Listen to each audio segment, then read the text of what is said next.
Cherthala government girls higher secondary സ്കൂളിൽ little Kites unit അവതരിപ്പിക്കുന്ന കുട്ടി വാർത്തയിലേക്ക് ഏവർക്കും സ്വാഗതം. ഇന്ന് ജൂൺ 16 ചൊവ്വാഴ്ച. ഞാൻ 9 ക്ലാസ്സിൽ നിന്നും അൽന മരിയ. പ്രധാന വാർത്തകൾ. Cherthala government girls higher secondary സ്കൂളിൽ വിദ്യാർത്ഥികൾക്കായി സൗജന്യ ആധാർ അപ്ഡേഷൻ ക്യാമ്പ് സംഘടിപ്പിച്ചു. ചേർത്തല പോസ്റ്റ് സർക്കിളിന്റെ ആഭിമുഖ്യത്തിൽ നടന്ന ക്യാമ്പിൽ 5 മുതൽ 15 വയസ്സ് വരെയുള്ള കുട്ടികൾക്ക് ആധാർ വിവരങ്ങൾ പുതുക്കുന്നതിനുള്ള സൗകര്യം ഒരുക്കി. ആധാർ അപ്ഡേറ്റ് ചെയ്യാത്ത കുട്ടികൾക്ക് സേവനം ലഭ്യമാക്കിയതോടൊപ്പം ആധാർ കാർഡിലെ വിവരങ്ങൾക്കുള്ള തെറ്റുകൾ തിരുത്തുന്നതിനും അവസരമുണ്ടായിരുന്നു. വിദ്യാർത്ഥികളുടെയും രക്ഷിതാക്കളുടെയും മികച്ച പ്രതികരണമാണ് ക്യാമ്പിന് ലഭിച്ചത്.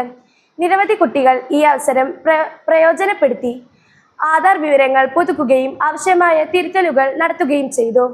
ഇന്നത്തെ കുട്ടി വാർത്ത അവസാനിച്ചിരിക്കുന്നു. നന്ദി, നമസ്കാരം.